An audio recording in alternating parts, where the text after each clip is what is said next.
Alléluia. Je te bénis au nom de Jésus.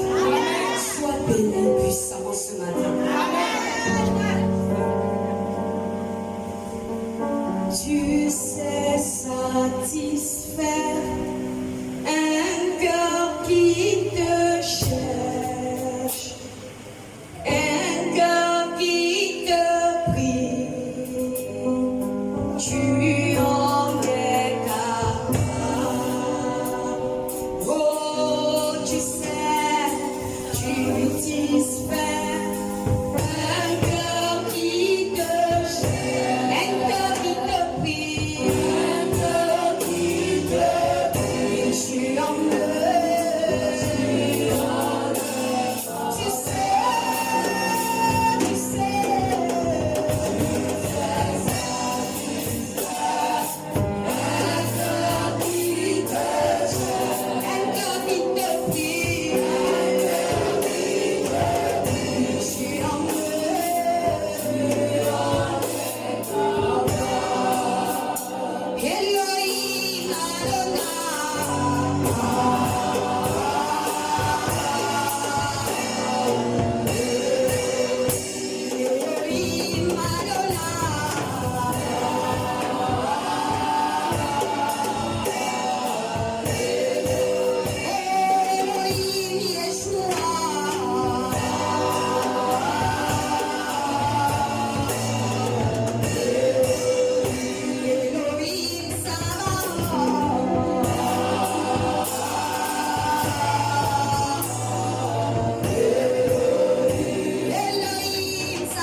Bien-aimé, acclame pour le Seigneur Jésus.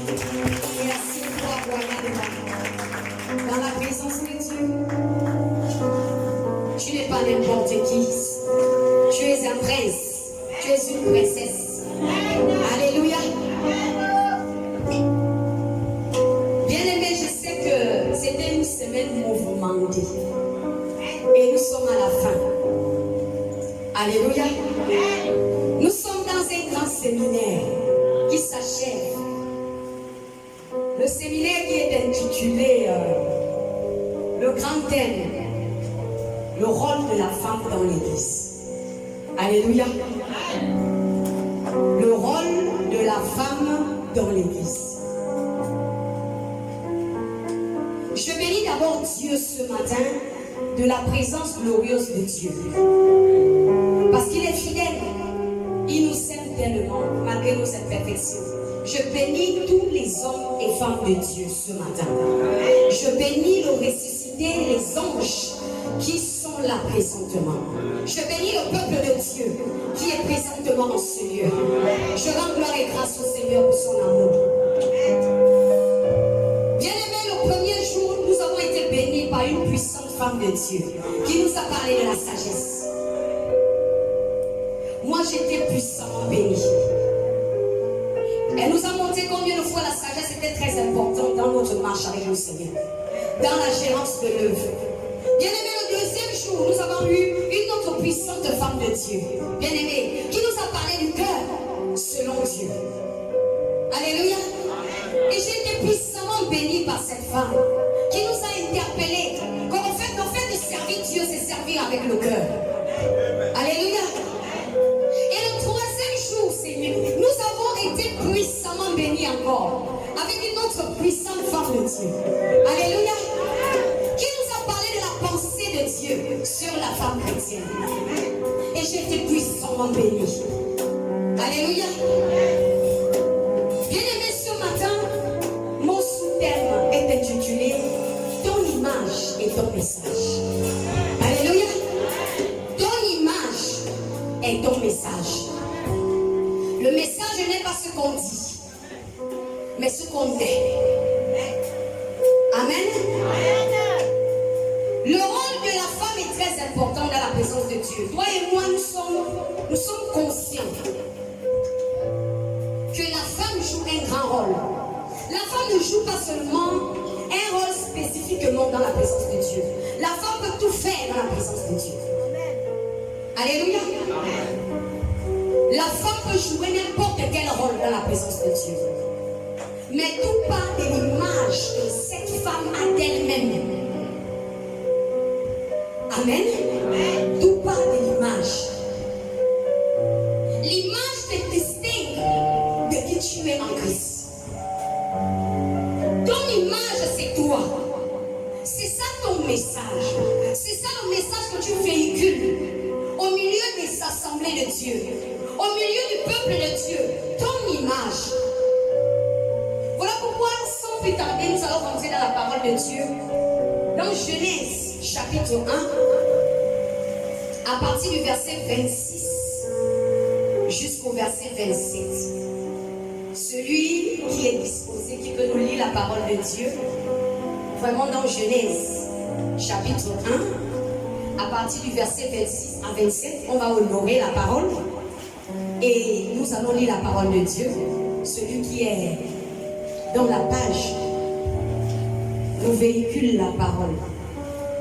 Je lis la parole de Dieu dans Genèse 1, 26 à 27, il est dit: Puis Dieu dit, faisons l'homme à notre image, selon notre ressemblance, et qu'il domine sur les poissons de la mer, sur les oiseaux du ciel, sur le bétail, sur toute la terre et sur tous les reptiles qui rampent sur la terre.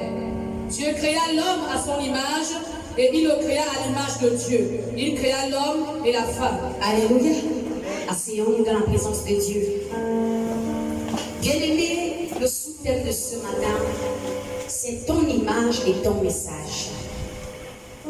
Bien-aimé, depuis le commencement de la création, nous avons été cachés en l'homme. Alléluia. Nous avons été cachés en l'homme. Voilà pourquoi, lorsque le moment est venu pour que nous puissions sortir de l'homme, Dieu a tout simplement fait endormir l'homme. Et il a ressorti la côte de cet homme. Et c'est ce qui a formé la femme. C'est ce qui a donné l'espèce humaine. Et c'est l'homme qui a donné le nom femme. Bien aimé, et pourtant il y avait beaucoup des animaux. Dieu a amené toutes sortes d'espèces devant l'homme. Il n'a pas trouvé son espèce. Voilà pourquoi l'image qu'on a, on est de quelle espèce? Nous sommes issus de quelle tribu? On est quoi? Bien aimé, les chats n'engendrent pas les chiens. Les chats font des chats. Des lions font des lions. Des renards font des renards. Des chiens font des chiens. Ça ne peut pas être le contraire. Et voilà pourquoi, dans Genèse chapitre 2, bien aimé, dans Genèse chapitre 2, Dieu a vu ce manquement. Il a vu, il n'est pas bon que l'homme soit seul. Il fallait que Dieu fasse ressortir, bien aimé, le côté faible de l'homme. Voilà pourquoi nous comprenons ce matin que la femme est de nature faible. Alléluia. Bien aimé, c'est Dieu qui donne l'image. C'est Dieu qui a enlevé la femme de la côte de l'homme. C'est Dieu. Maintenant, comment Dieu va nous donner une image si nous n'avons pas une approche vers ce Dieu? Il y a approche et approche. Nous ne parlons pas ici des femmes qui viennent à l'église, qui prient et puis partent. Ou bien des femmes qui viennent faire la comédie. Nous parlons d'une approche personnelle. Yes. Amen. Bien aimé, il y a approche et approche. Il y a plusieurs fois tu peux jouer avec Dieu. Tu peux venir avec Dieu. Tu fais comme tu veux, quand tu veux. Mais il y a un certain moment où tu viens vers Dieu et tu ne viens plus de la même façon. Et c'est ce que nous sommes en train de parler. De l'approche. Et nous allons voir différentes approches. Alléluia. Parce que c'est l'approche qui donne l'image. C'est l'approche qui fait ressortir ta personnalité, ton vrai toi. L'approche vers le Seigneur Jésus. C'est ce qui donne ton vrai corps. Nous allons rentrer dans la parole de Dieu. Nous allons lire Luc chapitre 7 à partir du verset 36 en 50. Luc chapitre 7 à partir du verset 36 jusqu'au verset 50. Celui qui a la page, nous lit la parole de Dieu. Luc chapitre 7 verset 36 jusqu'au verset 50. Je lis la parole de Dieu dans le livre de Luc 7, versets 36 à 50, il est dit: un pharisien pria de manger avec lui. Jésus entra dans la maison du pharisien et se mit à table. Et voici une femme pécheresse qui se trouva dans la ville, ayant su qu'il était à table dans la maison du pharisien, apporta un vase d'albâtre plein de parfums et se tint derrière aux pieds de Jésus. Elle pleurait et bientôt elle lui mouilla les pieds de ses larmes, puis les essuya avec ses cheveux, les baisa autant pour moi et les soignit de parfum. Le pharisien qui l'avait invité, voyant cela, dit en lui-même: si cet homme était prophète, il connaîtrait qui et de quelle espèce est la femme qui le touche. Il connaîtrait que c'est une pécheresse.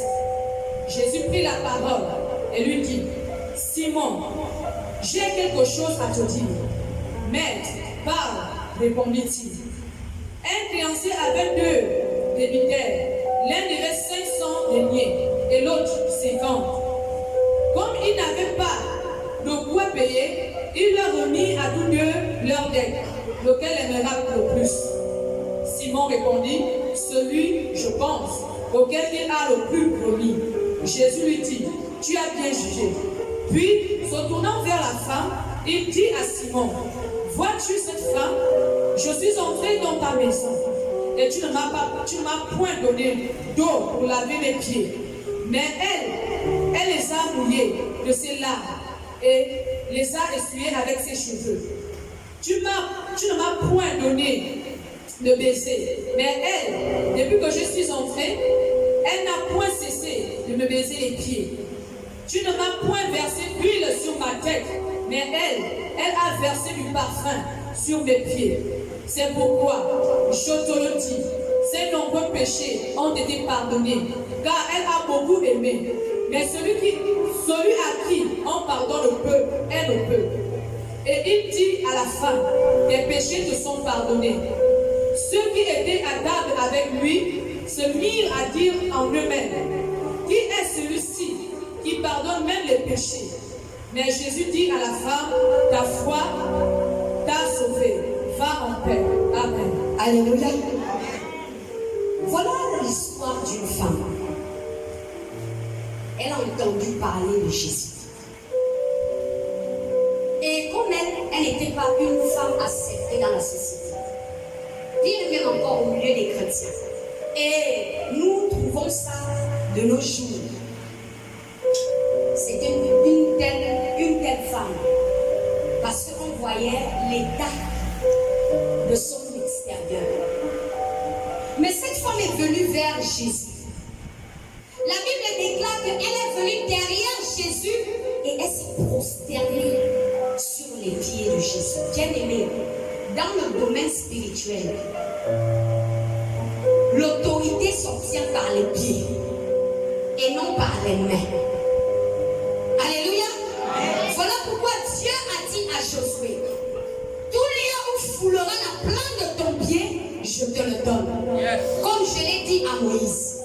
Le domaine spirituel n'est pas comme le domaine physique. Le domaine spirituel, l'autorité s'obtient par les pieds. Voilà pourquoi on donne cette indication de l'humilité que cette femme a fait face.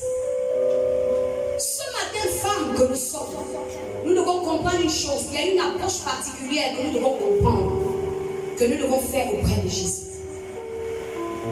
C'est cette approche-là qui va donner une image de notre personne. Approche-toi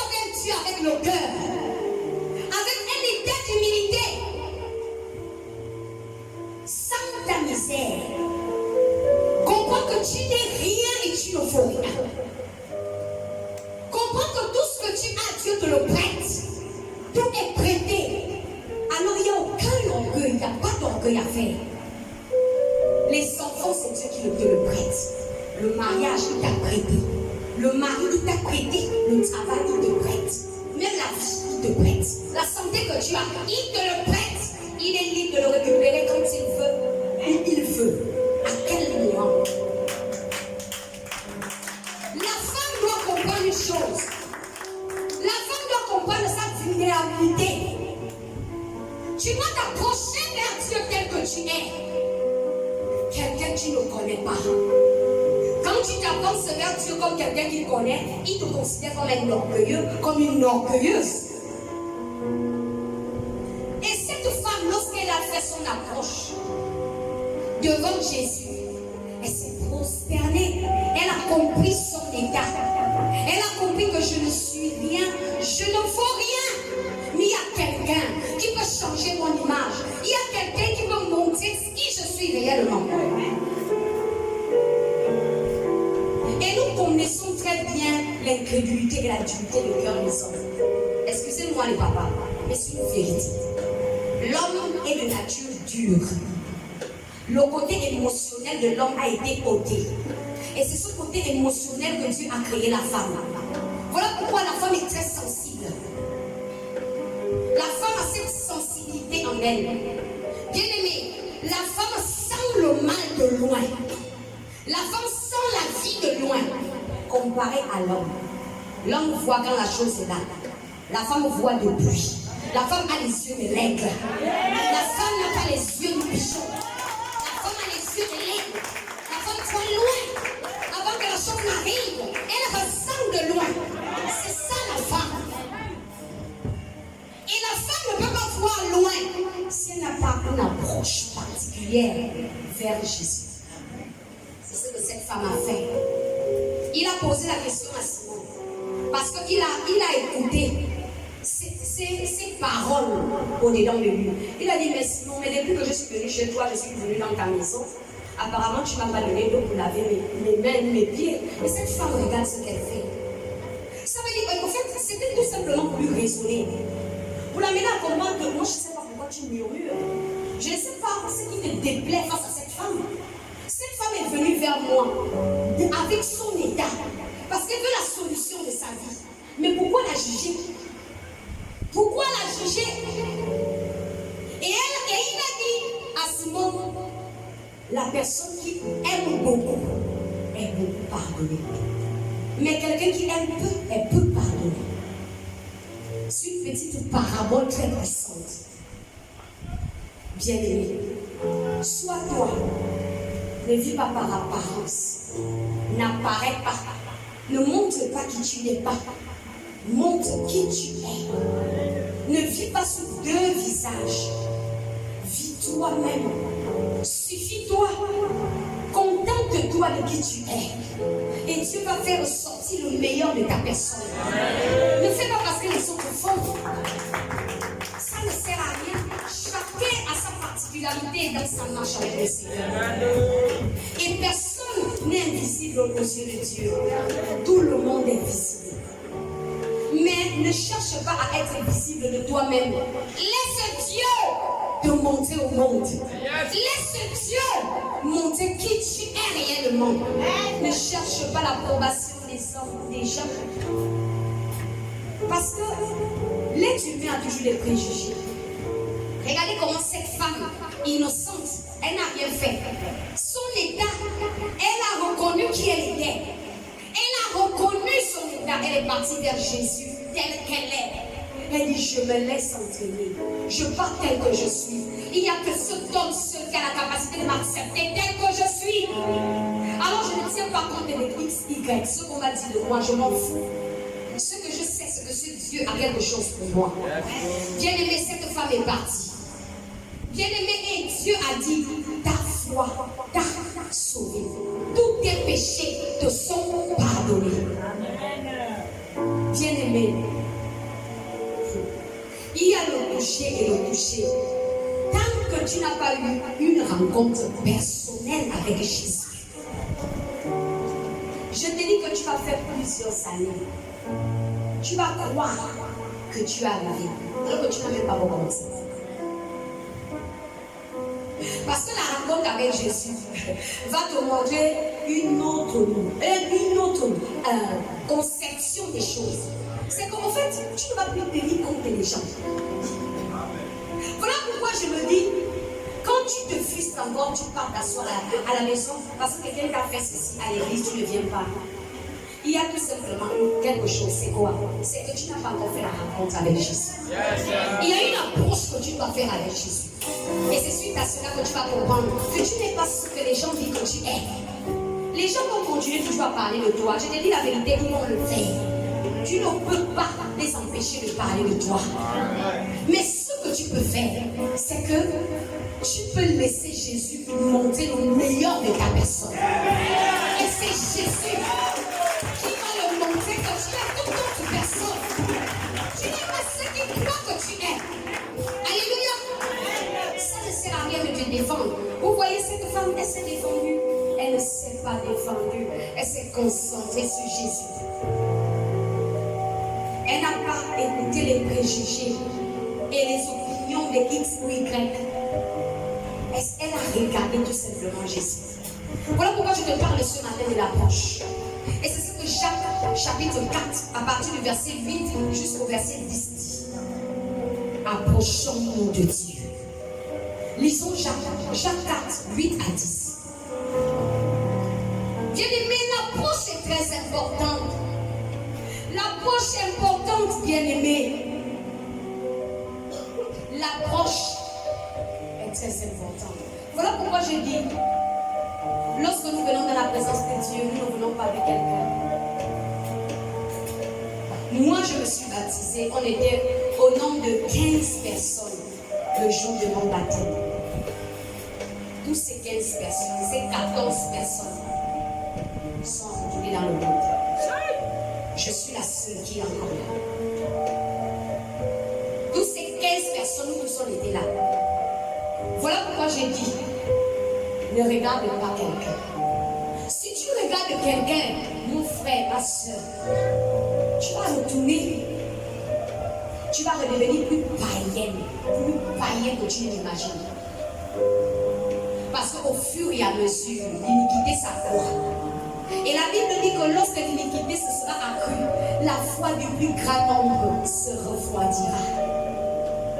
Si tu regardes ce qui se passe dans le domaine physique, je te dis la vérité que tu ne pourras pas faire le bien.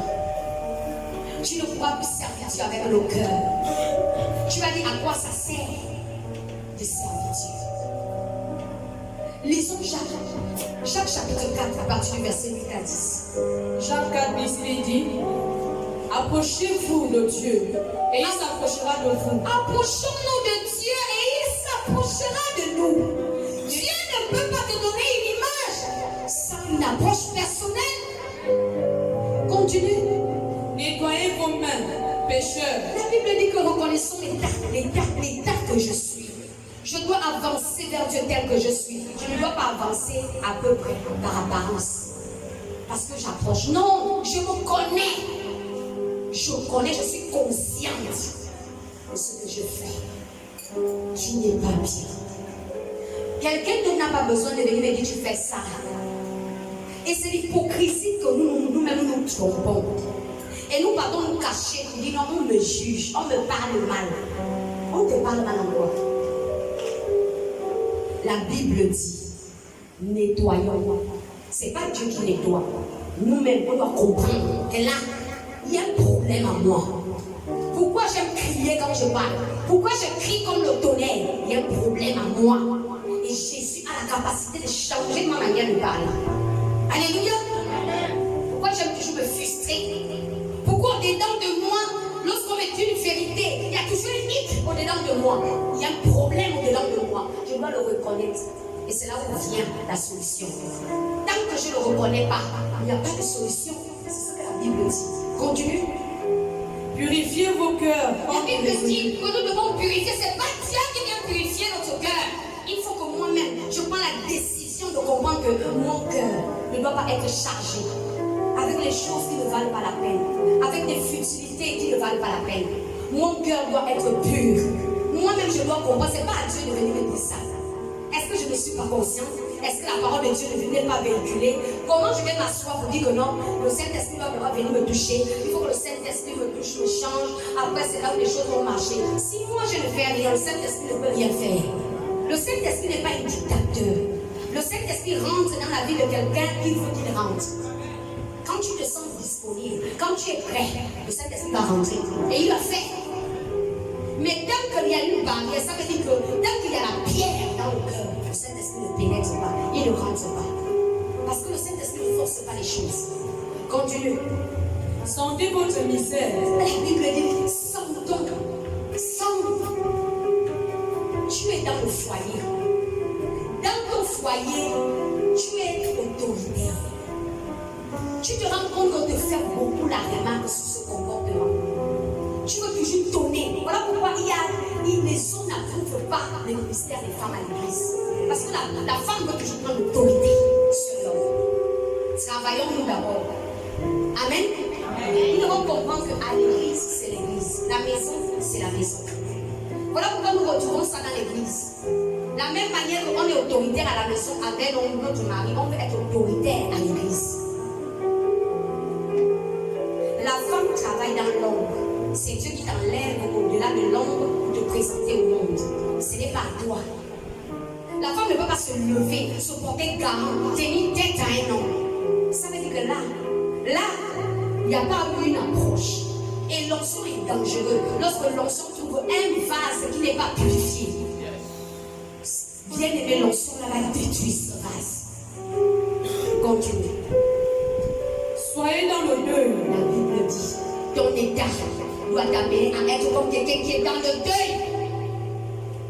Et dans les larmes. Et dans les larmes, la femme là, elle est partie auprès de Jésus en larmes.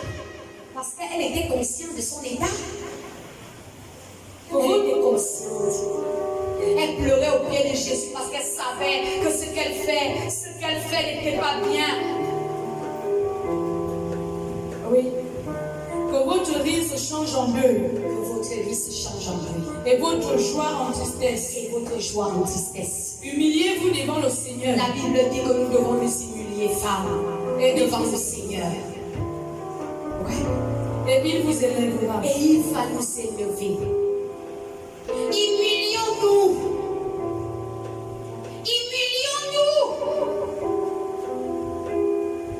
La marche avec Dieu, c'est pas ce qu'on fait là. Porter une bonne habit, un habit, l'habit présentable, façonné. Le cœur est façonné. Tout le temps ne doit pas être les mêmes choses. Ça ne doit pas être pareil. Un certain moment, nous devons nous asseoir, comprendre qu'on a des vies à changer. On a une instruction à donner à d'autres qui viennent. Et là, j'attire plus précisément l'attention des anciens, des responsables, des femmes, des pasteurs femmes, des responsables des départements. Lorsque tu pars déjà à cette dimension, tu n'es plus bébé. Ta mentalité change, tu commences à grandir. Sinon, toi-même tu vas te ridiculiser. Ce n'est pas un homme qui ridiculise quelqu'un, c'est toi-même qui te ridiculises. Pourquoi? Parce que lorsque l'état brut et l'état animal est embelli, bien aimé, on ne peut pas amener le monde à nous comprendre, à nous aimer. C'est Dieu qui maîtrise ce monde.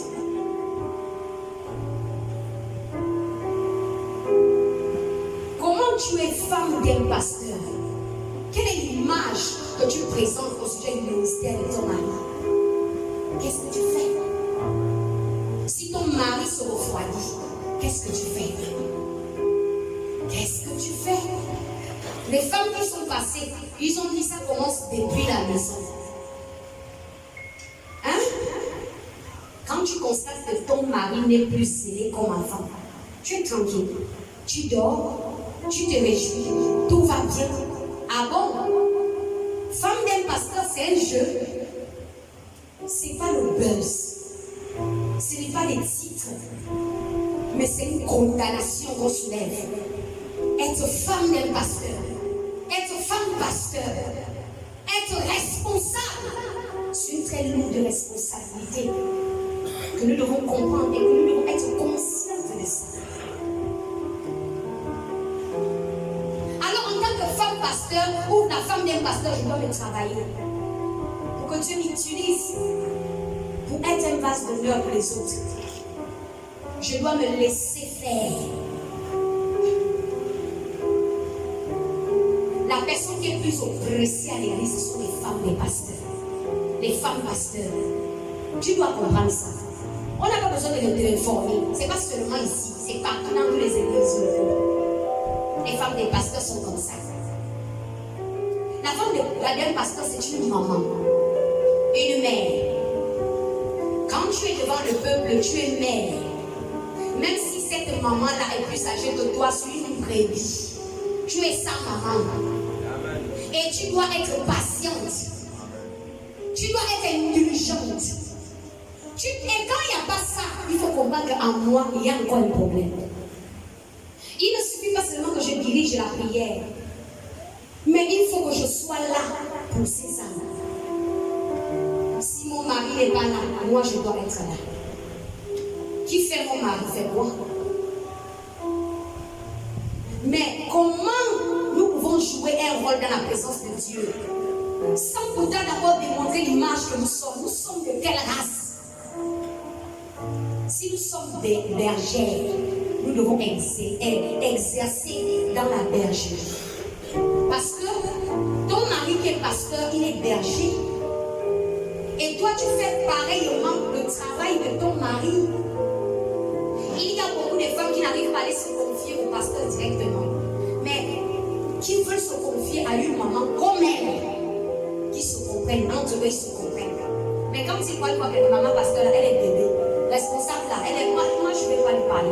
Moi, tout le temps, elle se frustre, elle se fâche, moi, tu vois que ça va faire que la maman ne va pas, elle va se décourager. Elle va se décourager, pourquoi? Parce qu'elle a besoin d'une oreille qui l'écoute. Elle a besoin. Voilà le rôle d'une femme dans la présence de Dieu. Voilà l'image que Dieu veut qu'il ressort en dedans de nous. Toi, en tant que toi, femme, tu te concentres seulement dans le foyer et l'église. Qui fait? Qui fait à l'église? Qui fait?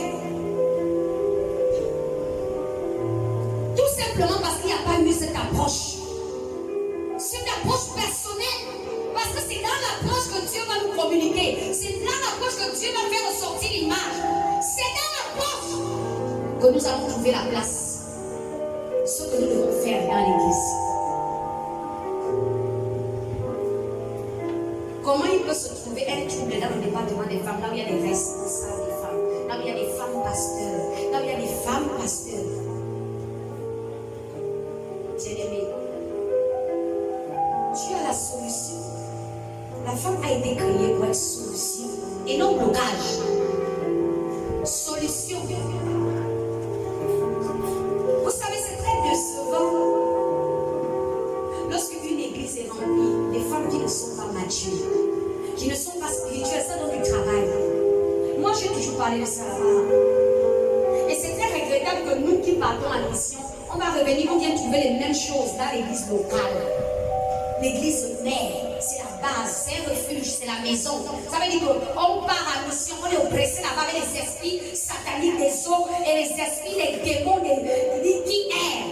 Quand tu viens dans l'église locale, tu es à la maison, tu viens à la maison, tu te refuges. Tu n'es pas prêt à écouter les aleries. Mais lorsqu'on trouve ce genre de choses dans l'église locale, ça veut dire qu'il y a un problème grave, il y a un travail personnel et individuellement à faire. L'église là devait aller déjà depuis. On est en retard. Parce qu'il faut qu'on sorte. On doit ouvrir l'œuvre de partout. Qui reste là? Qui va prendre les commandes? Quelle est cette femme qui sera fidèle? Qui va comprendre que le ministère c'est le cœur? Je dois travailler mon cœur pour que je sois disponible. Je dois apprendre à supporter. t'écraser quand tu sers Dieu. Effectivement, on va t'écraser, on va t'humilier. C'est compréhensible. Tu crois que voilà, la même manière qu'on a différentes visages, c'est la même manière qu'on a différentes façons de voir la vie et différentes manières de concevoir les choses. Donc forcément, il doit y avoir des incompréhensions. Mais toi, sois plus mature, sois au-dessus. Ne prends pas les choses au premier degré. Ne prends pas les choses personnellement. Peut-être la personne est malade, il y a une maladresse en elle. Comprends?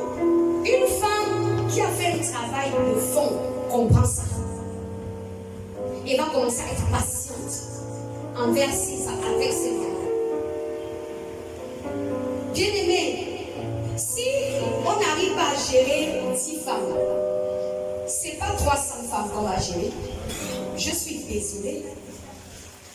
Ce n'est pas 300 femmes qu'on va gérer. Parce qu'il y aura toujours des cas. Parce que l'église, c'est l'hôpital. Il y a toutes sortes de maladies qui viennent. Et des malades. Malades de la colère, malades de l'arrogance, malades de ceci. Mais il faut bien trouver des femmes responsables, matures dans leur conception. Les femmes qui ont fait un travail, une approche personnelle avec le Seigneur. Les femmes qui veillent sur leur vie, qui veillent sur leur cœur. Les femmes spirituelles sont des femmes qui veillent sur leur cœur. Qui sont constamment en prière, en demandant à Dieu, Seigneur, prends le contrôle de mes sentiments. Seigneur, prends le contrôle de mes pensées. Jésus, prends le contrôle total de mon âme, de mes émotions. Il ne faut pas que lorsque je fais quelque chose, mes émotions viennent prendre le contrôle. Il ne faut pas que lorsque je suis avec les autres, lorsqu'il y a une incompréhension, je prends ça personnellement. Bien-aimés, voilà un séminaire que nous sommes. Parce que Dieu veut former des femmes responsables. Parce que l'église est en retard. L'église doit sortir et aller couvrir l'œuvre de partout. Voilà, on est toujours là bloqué là, stagné. Et ça fait mal, c'est douloureux, c'est regrettable. Parce que qui va rester? Qui? Allez et faites de toutes les nations des disciples. On n'est même pas encore allé quelque part. On fait le sous-classe. 2 pas en avant, 3 pas en arrière. Pourquoi? Parce que tout le monde n'avance pas au même pied d'égalité. Non, tout le monde ne peut pas chercher à se travailler. Non, depuis la tête jusqu'au pied. Ça veut dire que les responsables et le peuple, tout le monde est dans l'embouteillage. Ça veut dire responsable là-bas colérique, peuple là-bas colérique, ça tamponne, ça se mélange, entre-mélange. Et là, Dieu même est dépassé. Alors que l'église doit avancer, l'œuvre doit être bâtie de partout. Bien aimé, regardez, on est trop en retard. On fait quoi là? On fait quoi ici? Tandis que les gens sont en train de mourir de partout dans les provinces, l'heure est en train de tourner à 100 à l'heure. Les âmes doivent être sauvées. Bientôt l'enlèvement. On est toujours là tout autour. Elle m'a parlé mal, elle m'a critiqué, elle m'a piétiné le pied. Non, il ne veut pas me voir. On discute les micros sur les prières d'ouverture. C'est moi qui dois faire la prière d'ouverture. C'est moi qui dois faire l'intercession. Tu n'as pas besoin de discuter le micro avec qui que ce soit. Tu n'as pas besoin de montrer qui que ce soit qui tu es. Dieu va les montrer qui tu es. Amen. Tu dois œuvrer dans le secret. Travaille dans le noir. Ta femme commence dans le noir. Dans le noir. Et après, quand Dieu saura que tu es prêt, il va te présenter au monde. C'est ça. Tu n'es plus à ce niveau. De côté derrière les murs. Qu'est-ce qu'on me dit? Non, la soeur ne va pas saluer. Parce qu'on est deux, les critiques. Ça, c'est quoi? Vous connaissez combien de fois me critiquent? Moi, je m'en fous. Moi, je m'en fous. Et je suis conscient des personnes qui me critiquent, mais ça ne fait chez les fois. Je ne suis pas appelée à ça. Il y a des âmes qui sont en train de mourir. Bien-aimés, jusqu'à quand on va jouer à Sakari? Dans l'église, à Sakari, tu es obligé de regarder la mission. Oh, l'homme de Dieu, l'homme va dire la mission. Oh, tel l'homme va. Mais ça regarde pourquoi? Parce que l'église n'est pas prête. Qui reste? Qui sont les femmes qui vont soulever l'œuvre? Qui sont les femmes qui vont soulever l'œuvre? Il ne faut pas qu'on est partout. Peut-être je me retrouve à Colombo. J'écoute l'église à mission, mais c'est la catastrophe là-bas. On ne peut pas avancer et détruire derrière. Je suis désolée. Je suis désolée. L'heure n'est plus à connaître qui doit faire quoi. Tout le monde doit se lever. Toutes les exception, tu connais ou tu ne connais pas, tu te lèves. Dieu va faire de toi un vase d'honneur.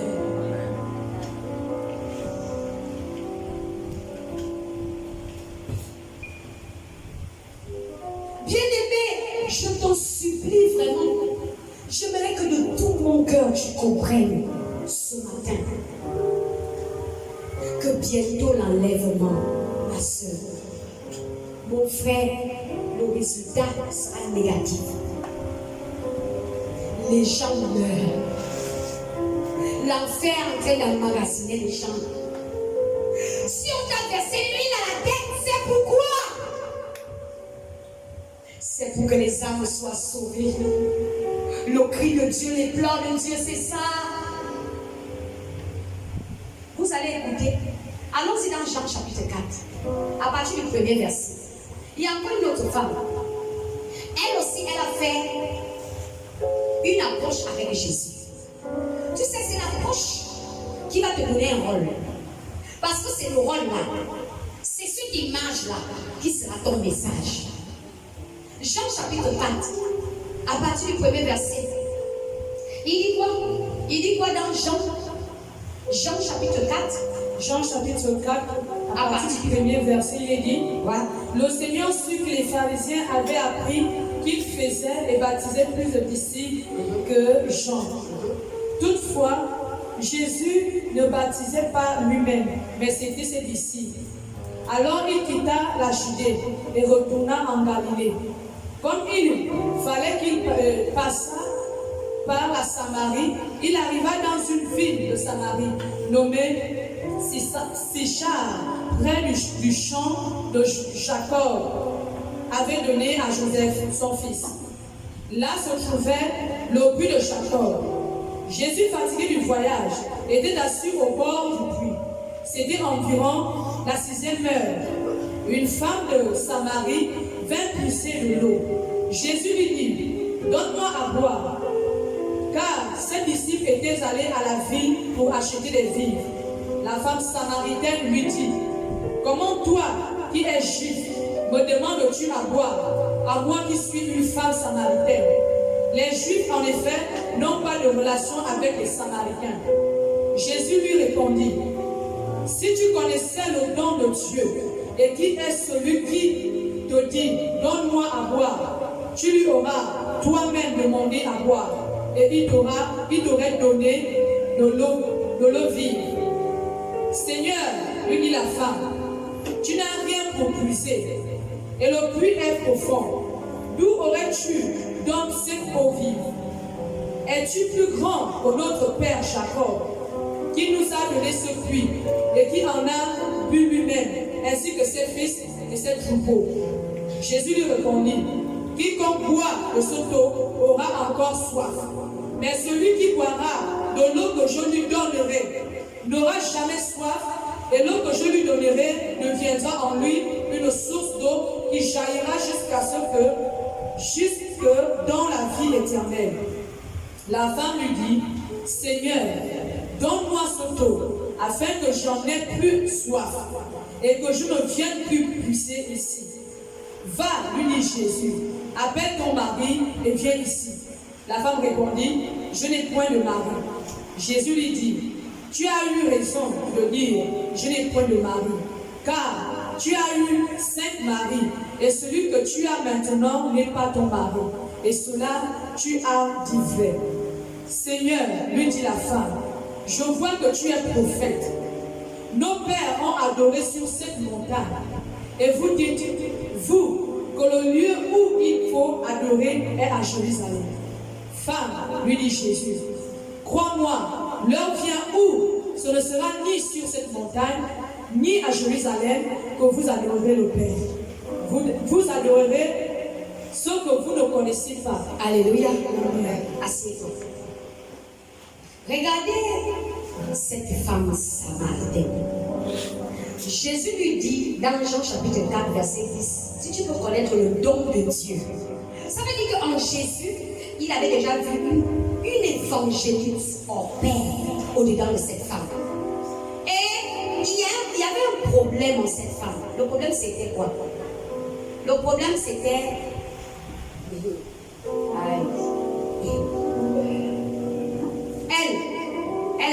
dans les hommes.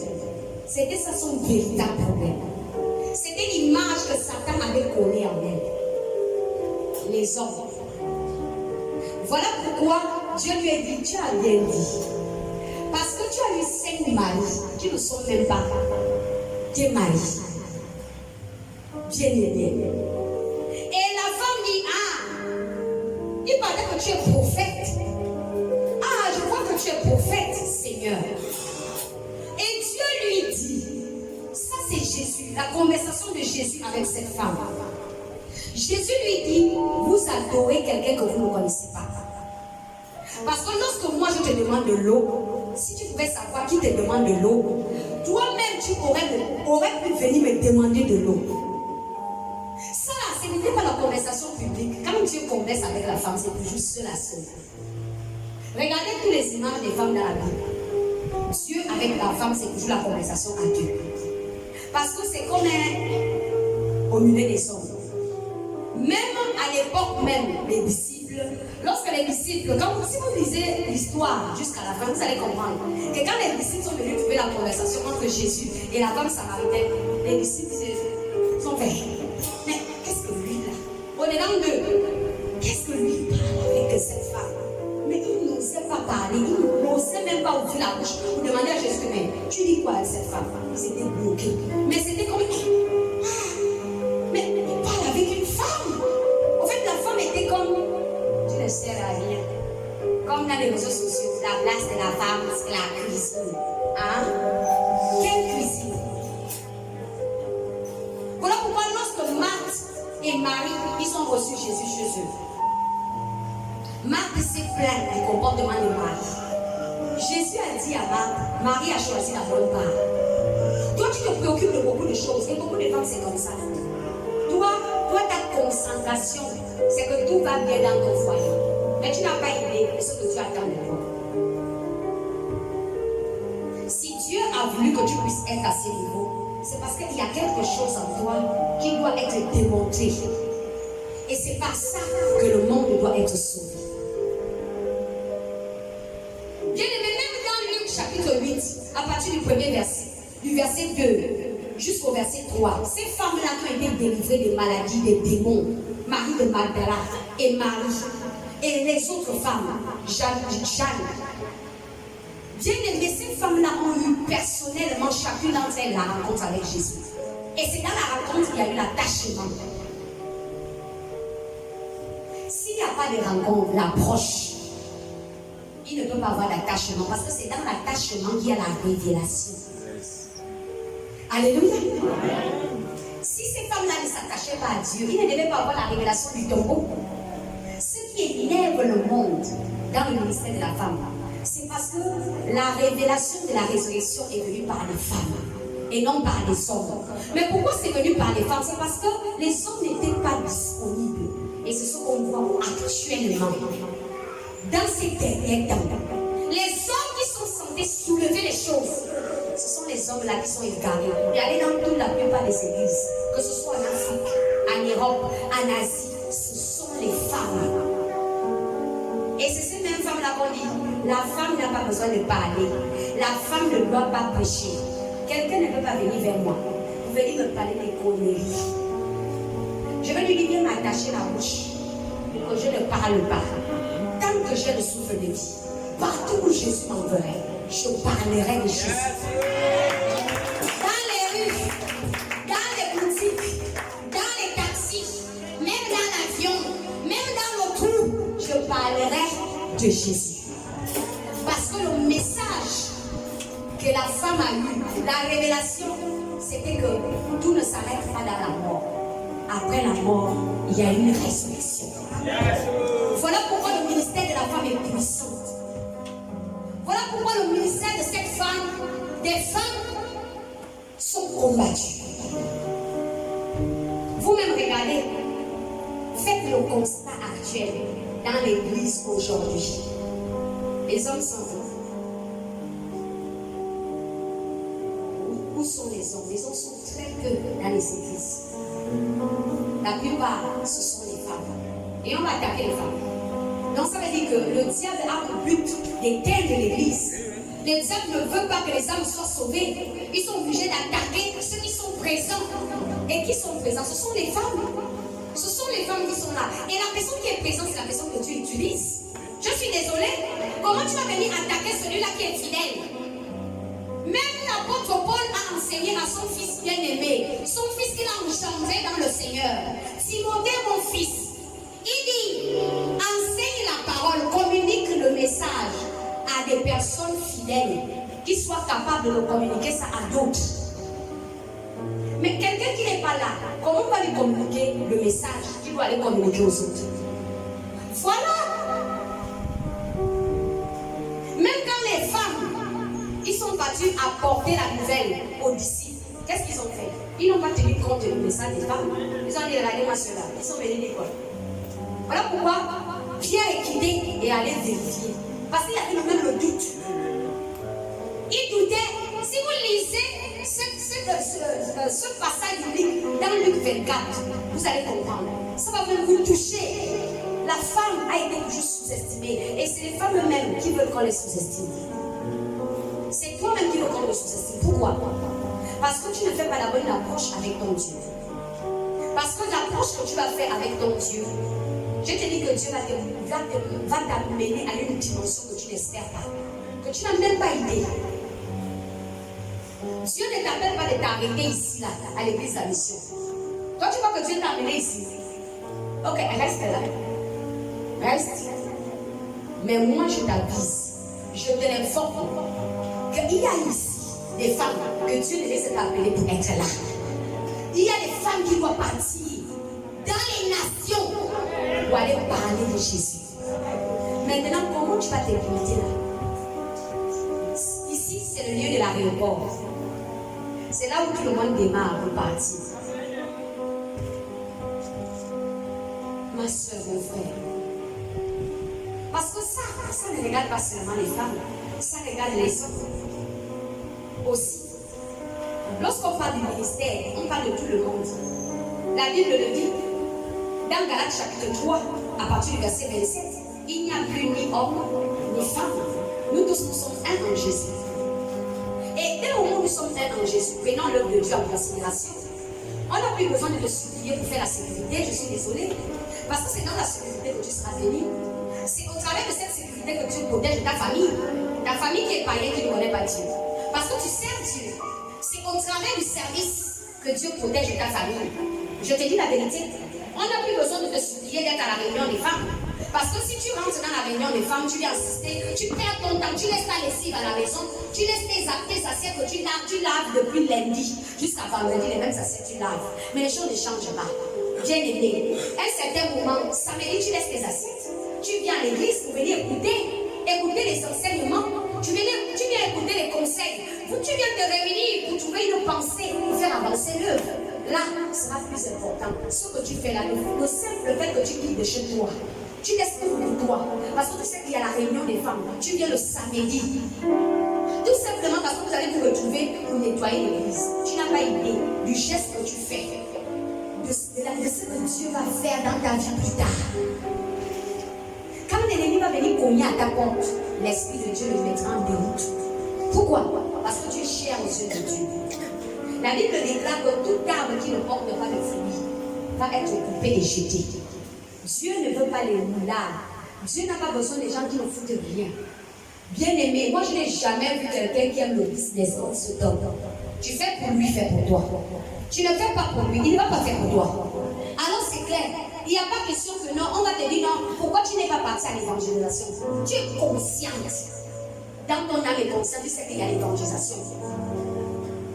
Mais qu'est-ce que tu fais? Tu choisis d'aller au champ, à la plantation. Tu choisis de laver le linge et ne pas venir au culte dimanche. Alors que la femme doit programmer. On appelle ça emploi du temps de la semaine. Lundi, j'ai intercession. J'ai travail, j'ai maison, j'ai église. Ça doit être en toi. Donc, il est hors de question que je vais manquer le culte le dimanche pour prétexte, pour dire que je lavais le linge. Ça, même Dieu sera déçu de moi. Dieu va dire que regarde ce aussi bas niveau que tu t'es rabaissé. Donc ça veut dire qu'en fait c'est une ambiance que tu viens pour venir écouter ma parole le dimanche. Donc ton tes amis sont plus importants que moi. Alors si j'enlève le souffle de vie, tu vas voir la tes amis là comment? Ah bon? Donc ça veut dire non, tu n'es pas venu à la réunion des femmes parce qu'ils parlent toujours les mêmes choses. Ils ne vont pas t'enseigner parce que toi tu as tellement appris. Donc la femme, la maman là, qui n'a pas appris là, elle n'a rien à t'enseigner. Et toi tu crois que tu vas cultiver, tu vas avoir une vie stable. La vie stable n'est pas le fait que tu es parti loin à l'école. Parce que j'en connais beaucoup des filles qui sont parties loin à l'école, ils n'arrivent même pas à laver leur slip. Ils sont intellectuels. Ils ont un français soutenu. Mais lorsque tu les dis prépare le riz, un côté dur, un côté salé, un côté mou, c'est pas l'école qui enseigne ça. Alors tu vas venir et dire, moi j'ai le bac plus. Alors elle va m'enseigner quoi? Elle rassemble les paroles. Elle ne connaît pas s'exprimer. Ah bon? Ce n'est pas ça qui construit une vie. C'est la sagesse qui bâtit une vie. Et la sagesse là vient des vieillards, vient des mamans. Ce sont ces mamans-là qui ont vécu longtemps, qui ont d'expérience, qui vont te communiquer. C'est leurs expériences. Et tu vas bâtir ta vie. Alors moi tu vas venir me dire, oh les écoles, les études, on mange ça. Ma propre mère, elle est morte, elle était sur le point de faire le doctorat. Elle n'a jamais eu l'occasion de travailler. Elle a eu tous ses diplômes. Les termites ont même déjà mangé. Elle est morte à 33 ans. Elle poussait vivante. Les asticots sortaient à la partie intime. Ça n'a jamais disparu de ma tête. C'est toujours conscient. Et c'est cette image qui me fait me révolter que je ne peux pas abandonner le Seigneur. Hors de question. Je ne peux pas terminer comme ma mère. Je refuse. Et toi, tu vas venir mettre ta confiance aux études. Qu'est-ce que tu appelles par études? Tu vois que l'homme épouse une intellectuelle. L'homme épouse une bonne femme. Une femme qui a un bon cœur. C'est le cœur que l'homme cherche. Ce n'est pas les études. C'est le cœur. Le cœur. C'est le cœur qu'on épouse. Ce n'est pas les diplômes. Tu vas aller bosser les épaules. Parce que Dieu sait pourquoi il a dit que l'homme est le chef de la femme. En ce moment, on en trouve les hauts gradés. Comme tu es adjudant chef, tu viens faire adjudant chef à la maison. Ça veut dire que toi, tu montes tes galons à la maison, tu montes tes galons partout. Donc, personne ne doit te coiffer parce que tu as plein de diplômes. Personne ne doit te blâmer. Personne ne doit te parler parce que tu es qui? Ça veut dire que tu vas alors rester comme ça, dans étant intellectuel, mais tu seras ridicule. Parce que c'est la sagesse qui bâtit. Et la sagesse là, on trouve ça, bien aimé, sur la tête des gens qui ont les cheveux blancs. Parce que les cheveux blancs montrent qu'il a de l'expérience. Il a vu le soleil avant toi. Elle a vu la lune avant toi. Il y a des choses qu'elle a vécues, qu'elle ne veut pas que toi aussi tu puisses vivre ces choses-là. Donc, se laisser enseigner ne veut pas dire que la personne s'exprime mieux et connaît quoi que ce soit. Non. Non, c'est parce que je vais acquérir. Je vais aller quelque part. Je veux montrer une image. Je veux laisser Dieu faire sortir une image. Et c'est mon image qui est mon message. Alléluia. Amen. Voilà pourquoi on se retrouve aujourd'hui avec beaucoup de femmes qui veulent seulement aller au foyer. Ça veut dire que pour eux là, dès que tu es à la femme, c'est le foyer. Et quand on va faire plus compris, on se retrouve au foyer là-bas. Et on dit, on veut sortir. Les vagabondeuses, les comédiens. Comme toi, on te dit que le foyer, c'est la cour du roi Pédro. Non, là, on ne peut pas me chiffrer. Si tu es poli, on te chiffre. Si tu as arrogant, on te chiffre.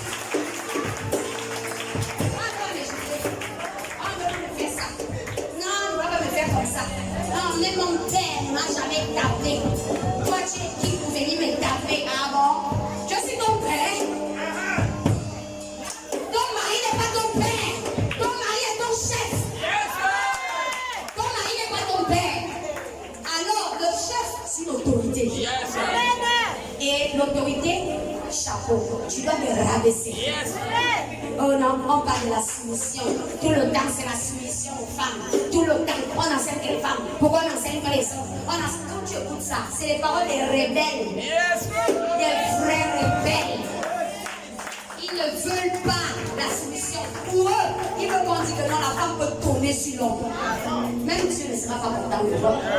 Ça va tirer même la malédiction dans ta maison.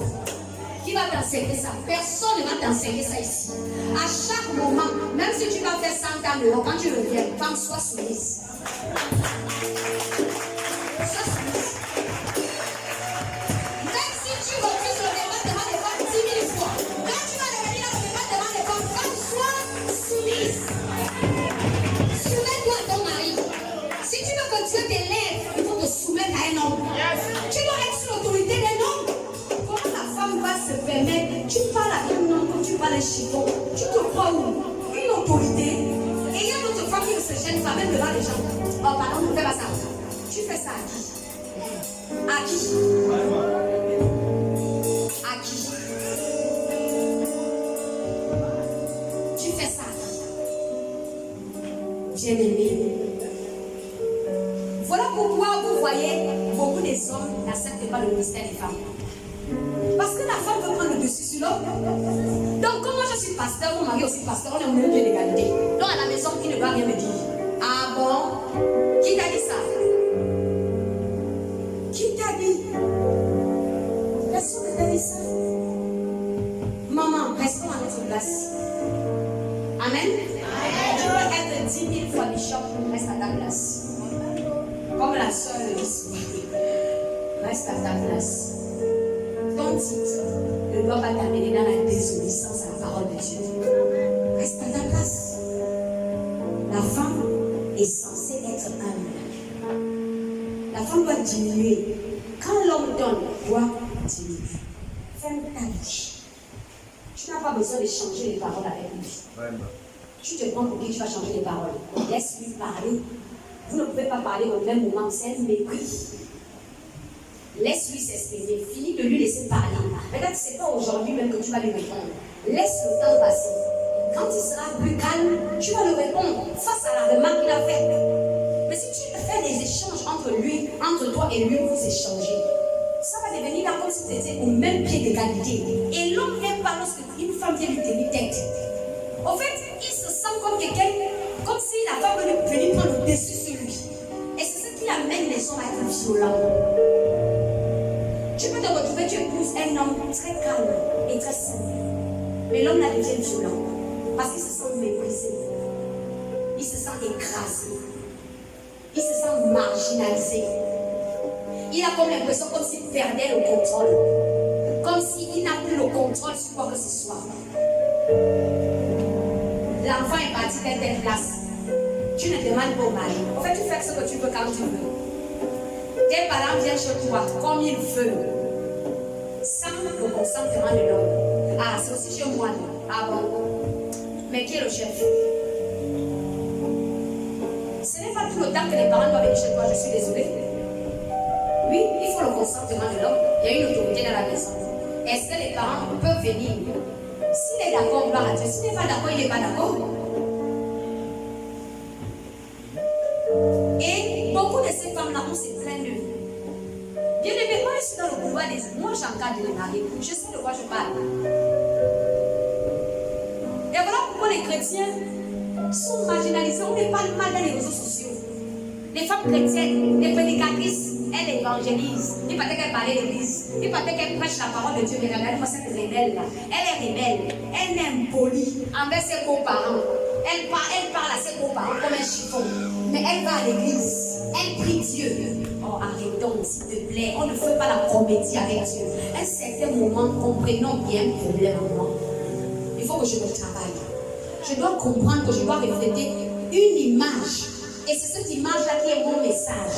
Voilà pourquoi on peut constater au jour d'aujourd'hui beaucoup de beaux-parents qui n'envient même pas de venir là où tu pries. C'est la vérité. Maman Ouattara, dont elle était tellement bête, on convertit toute sa belle famille. Elle était pas Mabo. Non, c'est son caractère. Elle a compris quelle était sa place. Et la femme doit comprendre quelle est sa place. bien exercer son rôle dans l'église. Si Dieu t'a fait devenir la femme de son homme, c'est parce que tu as un message à porter dans cette famille. Alléluia. Amen. Si Dieu t'a accordé la grâce, j'ai parlé au début du prêt. Dieu t'a prévu. C'est Dieu en train de regarder. Il attend que tu apportes un message dans la famille de cet homme. Tu as un message à porter dans sa famille. En acte comme en parole. Et puis même encore, on sait qu'on est chrétien. Et c'est ce qu'on dit toujours. Il va dire qu'elle est chrétienne, non? Voilà pourquoi moi j'ai des grosses églises. C'est même là-bas qu'on passe comme ça. Là-bas même qu'on nous apprend d'être rebelle. À l'église, on va t'apprendre la rébellion. Vous connaissez comment l'église est marginalisée, comment l'église est attaquée, comment on parle mal des églises. Parce qu'on n'honore pas la parole de Dieu, on n'obéit pas à la parole de Dieu. Bien aimé, nous vivons dans une société où il y a des réalités humaines. Tout le monde n'est pas converti, tout le monde n'est pas chrétien. Mais notre chrétienté doit se faire voir au milieu de ceux qui ne sont pas chrétiens. Ça doit se faire voir. On ne doit pas être des calamités. On ne doit pas être des personnes qui sont des scandales. Chrétienne, c'est elle qui est en train de tourner la balle. Qui crie comme ça là? Ah, il va dire que la chrétienne qui va dire ça. La femme là c'est comme ça. Elle donne avec tout le monde. Elle crie avec les enfants, elle crie avec le mari, elle crie avec tout le monde, elle crie avec tout le monde. En fait, tout le monde est crie. Et quand on va te faire la non, c'est comme ça que je suis. Tu n'es pas comme ça. Tu n'es pas comme ça. Ton vrai toi est en feu dans le toi. En fait, c'est la carapace de l'apparence qui t'amène à croire que tu es comme ça. Tu n'es pas comme ça. Tu es fait à l'image de Dieu. Selon sa ressemblance. Tu n'es pas n'importe qui. Tu es une femme douce. Tu es une réparatrice des brèches. Tu es Anne. Bien-aimée. Arrêtons de nous faire du mal, si je vous en supplie. Arrêtons ce que nous avons toujours l'habitude de faire. Arrêtons, avant de ne pas se cacher, la chair est faible. Oui, la chair est faible. Mais l'esprit aussi vivifie. Alléluia. Amen. Et l'esprit donne la force à la chair. C'est la vérité. Il n'y a même plus le respect des aînés. C'est qu'il n'y a plus froid aux yeux. Tu vas voir une petite fille qui va te répondre, elle va te descendre. Pour elle, elle a tellement appris, elle est arrivée. En fait, en toi, là, elle ne te voit pas. Toi, tu es le chiffon comme ça. Elle va te descendre de manière que tu vas fermer ta bouche. Il n'y a plus le respect des aînés. Il y a tout ça. Il n'y a plus. C'est les aînés qui doivent se rabaisser devant les plus jeunes. Qui a dit ça? Une maman te parle. Quand tu lui réponds, on dirait, tu répondais à quelqu'un, un enfant de 2 ans. Oh, bien-aimé. Lorsque nous sommes à l'église, on n'est pas seulement nous-mêmes des jeunes, il y a des personnes plus âgées que toi. Attends, rends-toi compte de la personne avec qui tu es en train de parler. Rends-toi compte que cette personne est plus âgée que moi, la personne va me mettre au monde. Il faut que j'emploie un certain temps vis-à-vis de cette personne, même si la personne a tort. Il faut que tu sois consciente que non, la maman là, elle est plus âgée que moi. Si on me fait la remarque, qu'est-ce que je dois faire? Je dois me taire. Je dois écouter. Je dois écouter. Je ne dois pas faire les échanges avec elle.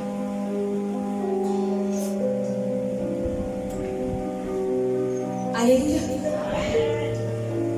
Et c'est ce que Dieu ne veut pas. Le rôle de la femme dans l'église, c'est de montrer l'image dont tu es mandatrice. Ton image, c'est quoi? C'est ton image, le message même central de tout. Nous travaillons aux yeux de Dieu, autant que nous sommes. Nous ne devons pas oublier l'humilité, femme. Nous ne devons pas oublier que lorsque nous sommes tous ensemble, il y a des personnes plus âgées que nous. Non seulement âgées physiques et spirituelles, il y a des pères spirituels, il y a des mères spirituelles, il y a des gens qui... En fait, il y a des gens qui me disent, je me dis souvent, il y a quelque chose qui ne va pas dans la tête. Comment tu vas jouer avec ton père spirituel? Celui par qui Dieu passe pour se souvenir de toi. Tu vas jouer avec lui. Quand on m'invite dans beaucoup d'églises, la manière dont les pères spirituels sont pris. Les personnes qui ont compris l'importance du père spirituel. Mais ici, il n'y a pas père spirituel. Père spirituel, c'est le bouche. On a la capacité de regarder notre père spirituel droit dans les yeux et lui chiffonner, comme on pense. Et c'est ce père spirituel qui va briller en secret pour nous. C'est qu'il y a quelque chose qui ne va. En fait, des fois, je ne sais pas si c'est l'intellectualité qui fait ça. Je ne sais pas. Moi, je ne sais pas. Lorsqu'on parle de mentor, on parle de celui sur qui tu es sous la couverture. Chaque chrétien est sous la couverture d'un père spirituel, d'une mère spirituelle. On parle des choses spirituelles et non physiques. Mais si tu méprises toutes les pères spirituelles que Dieu a présentées dans ta couverture, tu veux les super bishops, c'est Cavassel que tu veux que, mais si c'est Cavassel qui est ici, tu vas fuir. Parce qu'elle, c'est le tonnerre. Elle n'a pas faux aux yeux de te dire. Elle te dit ça. Une mère spirituelle que Dieu dispose pour toi, non, elle va enseigner quoi? Elle n'a rien fait. Elle a enseigné. Voilà pourquoi dans le département des femmes, on se retrouve avec 2-3 femmes. Voilà pourquoi j'ai toujours dit à maman Nathalie, tu as 3 femmes, avant ça avait 3. Avant ça avait 3. Mais c'est beaucoup qui partent dans les foyers. À ce moment, c'est mariage. On est en train de parler de la veuve d'homme, mais beaucoup sont en train de faire mariage. Alors que Matthieu chapitre 24, c'est Matthieu chapitre 24 qu'on est en train de vivre. La première année que regardez les mariages, c'est quand Matthieu chapitre 24 qui se réalise. À partir du verset 36, les jours qui précédaient le déluge, les gens mangeaient et buvaient, se mariaient et mariaient leurs enfants jusqu'à ce que Noé entra dans l'arche.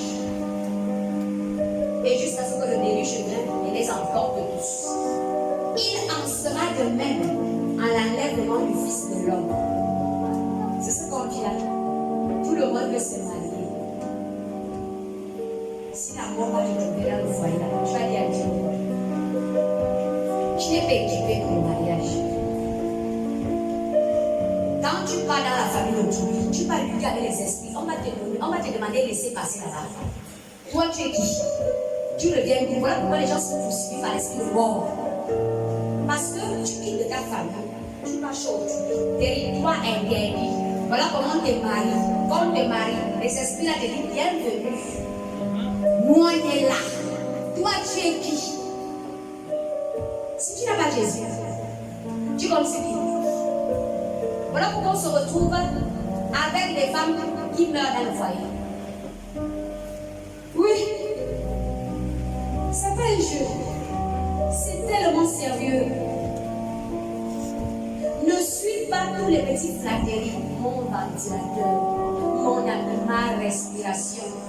Avant que je respire, c'est toi. Tu es le soleil de mon matin. Ne suis pas toutes ces choses-là. C'est du blabla. Va rester avec lui. La vérité va se voir. La personne qui te disait ventilateur, là, il ne va plus dire ventilateur. Là, il va dire climatiseur. Parce qu'il y aura la fraîcheur. Aïe, il ne faut pas suivre les flatteries là. Ne suis pas ma fille, ma soeur. Je t'en supplie.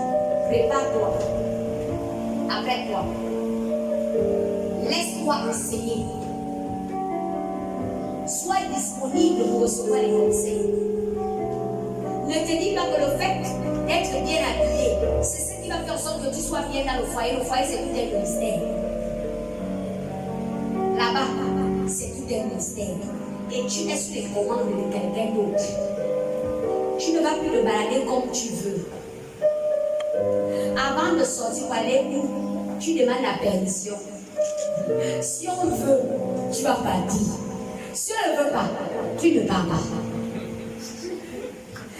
Maintenant, si toi tu t'es familiarisé, maman balade, avec des pieds, et que tu ne laisses pas qu'on t'enseigne que les balades ne sont pas bien pour une femme responsable, quand tu vas arriver là-bas, quand il va te dire ici, il n'y a pas besoin de balades, tu vas dire on me maltraite. Voilà. Alléluia. Les femmes, je vous en supplie, arrêtons le tapage. Soyons sérieux. Vraiment sérieux. Dieu marche avec les sérieux. Je vous dis la vérité. Surtout une femme qui sait que tu as déjà les grands enfants. Respecte-les-toi. Tu as les petits-fils. Et c'est quand les gens ont parlé de la vie, comment tu vas t'exposer? Quelle est l'image que tu montres au monde? À l'église, tu es Marie Magdala. Marie-Madeleine Boulanjo. Non, pas Boulanjo. Marie Magdala. Qui est partie à la tombe. Mais maintenant, dehors là-bas, tu deviens qui?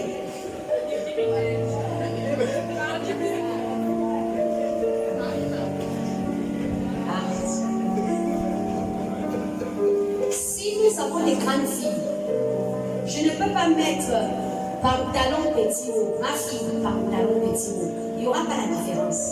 Qui est la mère? Qui est la fille? Respectons-nous. Le pantalon dévalorise la femme responsable. Parce que ça te montre la nudité. Ça montre toutes tes formes. Que ce soit à l'église, que ce soit hors de l'église. Tu ne dois pas porter le pantalon. Tu sais que ce pantalon te colle et tu connais très bien tes formes. Et puis tu te colles et puis tu mets un petit mot. Pour dire que non, on lutte contre la vieillesse. Quelle vieillesse? Tout le monde part là-bas. Comment ça tu luttes contre la vieillesse? Nous qui sommes finis par arriver à la vieillesse, comment on va lutter contre la vieillesse? Donc, lutter contre la vieillesse là, c'est de porter le pantalon comme ça, exposé comme ça là. Tout pour papa là, on voit, tout le monde voit. Arrête s'il te plaît. Oh. Ça ne se fait pas. Lutter contre la vieillesse. On ne lutte pas contre la vieillesse, on part déjà dans la vieillesse. Si tu ne meurs pas là, tu vas vieillir. Alléluia. Donc respectons-nous, surtout les mamans âgées. Vous savez, Timothée explique, nous devons nous peser, nous devons nous responsabiliser. Et c'est ce qui fait que peut-être les petits enfants n'arrivent pas à nous respecter. Les petites jeunes filles de foi n'arrivent pas à nous respecter parce que nous sommes, on est légers. On est même se ridiculiser. En tant qu'une maman, avec qui tu marches, je te dirais que tu es. Alléluia. Les femmes sages marchent avec les femmes sages. Les femmes insensées marchent avec les femmes insensées. Et il y a personne qui va dire que je marche seule. Tu vas marcher seule, qui va t'instruire. Alléluia. Oh, arrêtons. Même Jésus est notre modèle d'excellence. Mais comment tu n'as pas une mère qui t'influence spirituellement? Moi, j'ai une mère qui m'influence spirituellement. Elle est là.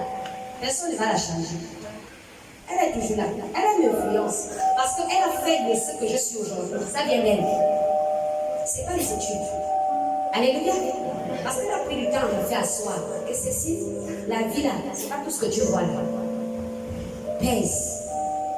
Il faut que tu apprennes à être responsable. Si toi, tu n'as personne pour te conseiller, comment tu vas jouer un bon rôle à l'église? Tu ne pourras pas. Jamais. Tu ne pourras pas avoir. Parce que la Bible déclare que le salut se trouve dans le plus grand nombre de conseillers. Tu as besoin des conseillers. Tu as besoin des personnes plus sages que toi, des personnes qui sont plus expérimentées, des personnes qui sont passées par là, qui connaissent, des personnes qui connaissent l'avenir, ils connaissent le devant, ils savent plus que toi. Tu ne peux pas connaître tout. Voilà pourquoi tu ne peux pas marcher seul. Cherche quelqu'un qui peut ajouter un plus en toi. Et c'est ça qui fera de toi quelqu'un de meilleur. Donc, bien aimé, voilà la pensée que Dieu a mis dans mon cœur. Ton image, c'est ça ton message. Tu es maman, tu n'es pas jeune femme, tu n'es pas jeune fille. Moi, quand j'enseigne les mamans là-bas, quand j'assiste à leur réunion là-bas, je les ai toujours dit, jeune femme, jeune fille. C'est quelqu'un qui ne croit pas encore ses mensures. On l'appelle fille. Amen. Jeune femme, c'est quelqu'un qui voit déjà ses mensures. C'est une femme. Parce que j'ai ma fille spirituelle qui s'est mariée à 16 ans. Aujourd'hui, elle est femme de pasteur dans une église avec 2 enfants. Son mari est jeune pasteur. On voit les jeunes pasteurs d'aujourd'hui qui sont ils font la rivalité avec les femmes pour leur échiquier. Jeune pasteur, marié, elle a grandi dans le Seigneur, elle a grandi comme ça. Devant ses pères et ses mères spirituels qui l'ont encadré et s'est responsabilisée. Aujourd'hui, elle est maman pasteur. Donc ne me dis pas que 16 ans c'est quoi? 16 ans tu es femme. Tu es femme. Prêt à diriger, prêt à être responsable, si seulement tu le veux. Donc, bien aimé, que le Seigneur nous accorde cette grâce. Que le Seigneur nous aide. Que le Seigneur nous accorde à grandir, à peser, à ne pas être des femmes légères. Beaucoup de gens disent que on m'a surnommé dame de fer parce que je suis dure avec mes enfants. Mais comment tu ne vas pas le dire? Les filles sont des sacs à problème. Partout, il y a des femmes, il y a des filles. Les hommes, il n'y a pas de problème. Même dans l'église, tu as eu le comité des femmes, le comité des hommes, il y a des scandales. Mais allez dans le comité des femmes. Les problèmes bêtes. Non, on a le département des jeunes. Les gens qui se réfléchissent, ce sont les filles. Ce n'est pas les garçons. Le fois, ce sont les garçons qui les calment. Calmez-vous, pas vous. C'est les filles qui se déchirent. Elles sont agitées. Des perroquets. C'est ça, et c'est pas bon. C'est pas bon. Voilà pourquoi lorsque tu consacres que quelqu'un n'ajoute pas un plus dans ta vie, c'est pas toi cette personne. Et moi je suis comme ça. Moi j'ai des principes. Je marche avec une maman, je sais ce que je pense de cette maman. Je sais ce que je prends. Peut-être que toi tu lui vois autrement, mais moi je sais comment je l'aime. Je ne mange pas avec quelqu'un qui m'amène nulle part. Tu ne m'amènes pas quelque part, je me sépare les doigts. Parce que c'est très évident. Les mauvaises compagnies corrompent toujours les bonnes mœurs. On ne marche pas, les chiens et les chats ne marchent pas ensemble. Vous avez vu les lions entre eux se débrouiller. Tous les lions, eux aussi, ils attendent leur proie. Ils attendent les antilopes. Les lions marchent avec les lions. Les renards marchent avec les renards. Les tortues marchent avec les tortues. Les chats marchent avec les chats. Jamais tu vas voir le chien marcher avec la tortue. Là, c'est dans les contes. Contre ce genre d'histoire. Voilà pourquoi, bien aimé, tu ne peux pas évoluer dans le Seigneur si tu n'as pas des femmes spirituelles qui te bâtissent. Chacun a un mentor. Tu prends chez qui? Tu prends chez qui? Il doit y avoir un transfert.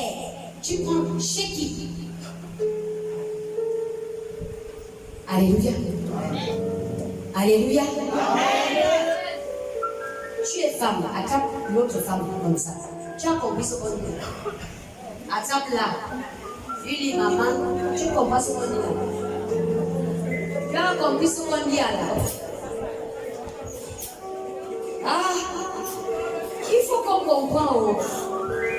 Parce que vous savez, les papas là même sont fatigués de nous. Les papas sont fatigués de nous. Les papas là disent qu'on aime tous les problèmes. On aime tous se déchirer.